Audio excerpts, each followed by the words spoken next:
प्रदर्शन, कई मांगों को लेकर इनका हो रहा है आवाज बुलंद। लगातार ये कर रहे हैं। पप्पू यादव को रिहा करने की मांग अब बढ़ गई है। यहाँ पे मांग ये कि जातीय जनगणना भी होनी चाहिए। यहाँ पर हो गई है जनता त्रस्त। महंगाई से इन सभी लोगों चीजों का मांग कर रहे हैं ये लोग। चलिए इनसे बात करते हैं। सर, ये जो मांग है आप लोग क्या कर रहे हैं? सरकार सुनेगी? सरकार क्यों नहीं सुनेगी? अभी तक तो आप लोग 2 महीने से पूछ रहे थे कि नहीं, हमारी जातीय जनगणना और बढ़ती महंगाई को लेकर है। और सबसे बड़ी बात है कि हम लोग लगातार पहले भी आंदोलन करते रहे। हमारे नेता आदरणीय पप्पू यादव जी भी जातीय जनगणना कराने के पक्षधर रहे हैं। और इससे क्या है कि जितने भी उपेक्षित वर्ग हैं उनकी क्या हिस्सेदारी रहेगी, सभी योजनाओं में कितनी भागीदारी रहेगी, तो उनकी आर्थिक और सामाजिक विकास के लिए जातीय जनगणना बहुत ही अनिवार्य है। और बढ़ती महंगाई के लिए, महंगाई जब बढ़ रहे हैं तो केंद्र सरकार के पास 10 गो तर्क है, रोकने का कोई तर्क नहीं है। और विशेष रूप में हमारे युवा साथी हैं, ये हैं जेडी यादव जी, कुछ बताइए। देखिए, हम लोगों का मुख्य मुद्दा आज जो था जातिगत जनगणना।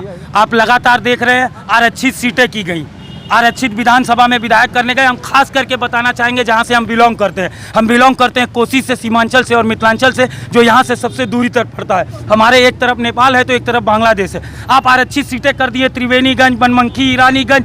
सीटें आरक्षित करने से कुछ नहीं होगा, कोढ़ा और बन, लेकिन आज क्या उपेक्षित वर्ग जो है उसको वो हक मिल रहा है? आपने और हमने ये आरक्षण क्यों बनाया था? हमने आरक्षण इसलिए बनाया था कि उस उपेक्षित जाति को समानता का अधिकार मिले। क्या आज समानता का अधिकार मिला है? क्या ब्लॉक में आज खाना की दलाली, खाने में दलाली, इन सब चीज़ों से उपेक्षित वर्ग सबसे ज़्यादा प्रताड़ित है। सबसे ज़्यादा विधायक, सबसे ज़्यादा सांसद और सबसे ज़्यादा मतदाता अगर नीतीश कुमार को कोई वोट करता है तो वो ऋषिदेव है, वो ताती है, वो पासवान है, वो सबसे पिछड़ी जाति का सबसे ज़्यादा वोटर उनका है। लेकिन उस पिछड़ी जाति के लिए आज तक कोई कार्य नहीं किए। हम चाहते हैं जातीय जनगणना से उनको पता चलेगा कि उनकी हिस्सेदारी कितनी है, और जितनी जिसकी हिस्सेदारी होगी उतना उसको सरकारी नौकरी दीजिए, उसको उतना आरक्षण का लाभ दीजिए। ये सारे मुद्दे। और महंगाई पे आज क्या कर रहे हैं? बहुत हुई महंगाई की मार। अब की बार किसकी सरकार? और आज महंगाई पर कौन जवाब देने वाला है? आज महंगाई के सवाल पर कौन खड़ा हुआ है? आज कौन से सांसद महंगाई पर बोलते हैं? स्मृति ईरानी चूड़ी भेजती थी, स्मृति ईरानी लेटर लिखती थी।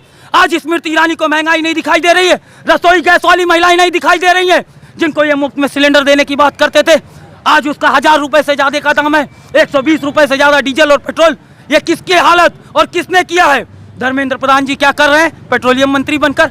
हमसे ज्यादा सस्ता जिसको हम देते हैं नेपाल को, वो हमसे ज्यादा सस्ता तेल। सरकार तो कह रही है ये सब विकास के नाम पर टैक्स चाहिए इसलिए हम ले रहे हैं। आप इस पे क्या कहेंगे? ये टैक्स के नाम, ये विकास के लिए पैसे चाहिए सरकार को। विकास किसका हो रहा है? जनता का, देश जनता का विकास। जनता का आप देख लीजिए कितना विकास हुआ, और सांसद और विधायक का देख लीजिए। जो पहली बार सांसद बने थे 2014 में, आज दूसरी बार जीते, अरबों की संपत्ति खड़ी कर दी गई। किसका विकास हुआ? जनता का विकास नहीं हो रहा है, सिर्फ और सिर्फ नेताओं का विकास हो रहा है। अपने लिए कार्य कर रहे हैं, जनता के लिए कोई आवाज नहीं बन रहा है, जनता की कोई आवाज नहीं उठाया। और अगर विकास देश का होता तो जीडीपी 27% नीचे नहीं चली गई होती। और ये बात तो सच्चाई है। हमारे भाई ने भी कहा कि जो सरकारी संपत्ति है उसका निजीकरण क्यों? एयरपोर्ट क्यों बेचा जा रहा है? रेलवे क्यों बेचा जा रहा है? अब वो कहते हैं उनके पास देखिए एक सबसे बड़ा तंत्र है, आप कितनों कुछ कर दीजिए, उनके पास एक चीज है, क्या मालूम है?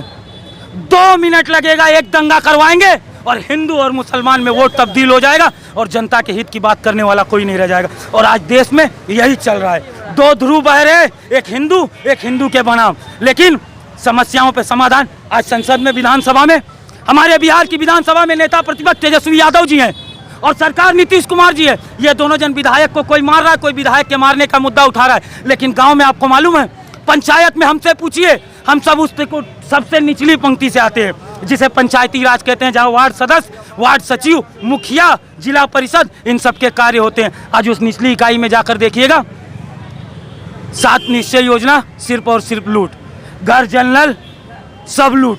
अगर ये सारे काम 7 निश्चय योजना में क्या कहे थे नीतीश कुमार जी? वृक्ष लगाओ, बच्चियों की पढ़ाई होगी, ये सारे 7 निश्चय में है। तो फिर अभी जो हमारी ये नहीं, हम लोगों की अभी रिपोर्ट आई थी एक, उस रिपोर्ट में हम सबसे फिसड्डी सतत विकास लक्ष्य, उसमें हम सबसे पीछे। यही सारे मुद्दे जो 7 निश्चय के, वही तो उसमें, और पूरे हिंदुस्तान में बिहार मेरा सबसे आखिरी पायदान पे रहा। क्या हमको शर्म नहीं आनी चाहिए? नीतीश कुमार जी, आपने क्या कार्य किया जो 7 विकास लक्ष्य की प्राप्ति में बिहार सबसे आखिरी पायदान पर? बहुत तकलीफ होती है, इन सब मुद्दों पर बात नहीं होती है, बात होती है दूसरी चीज़ों को दिखाकर, लेकिन असली मुद्दा ज़मीन पर ये है। पंचायत का विकास करिए, गांव के छोटे छोटे तबके का विकास करिए, जातीय जनगणना के तहत हम उनको उनका अधिकार दिलाएंगे, महंगाई के खिलाफ आवाज़ दोहराएंगे। और नीतीश कुमार जी और तेजस्वी यादव जी, बिहार की विधानसभा आप लोगों के विधायक की लड़ाई और मारपीट के लिए नहीं है। वहाँ विधायक जाता है हमारी मुद्दों को लेकर, वहाँ विधायक जाता है हम लोगों की आवाज़ को उठाने के लिए, लेकिन वहाँ वो लोग लड़ाई करते हैं। विधानसभा का अपमान किया है, और विधानसभा और लोकसभा में आज अटल जी को याद करने का दिन है।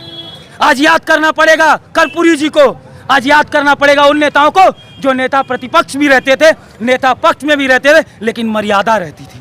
आज सारी मर्यादाएं तार तार है। आज धर्म के नाम पर गाली और जात, इन सब चीज़ों से हम चाहते हैं कि देश की राजनीति उभरे और सही मुद्दों पर राजनीति हो। जितेंद्र यादव और जेडी यादव, राष्ट्रीय युवा महासचिव, सह प्रवक्ता, मधेपुरा, बिहार। अभी हमने जो सुना है, इन्होंने जो हमें बताया है, ये एक एक बात पर इन्होंने बहुत ही गौर से बताया है। जन अधिकार पार्टी के ये जो कार्यकर्ता हैं, जो हमेशा प्रदर्शन कर रहे हैं, सरकार को आईना दिखा रहे हैं, ये बात क्या है इन्होंने हमें विस्तार से बताया है। आगे हम इन सभी बातों को आप तक सीधे पहुंचाते रहेंगे। बने रहिए न्यूज़ 4 टुडे के साथ। धन्यवाद।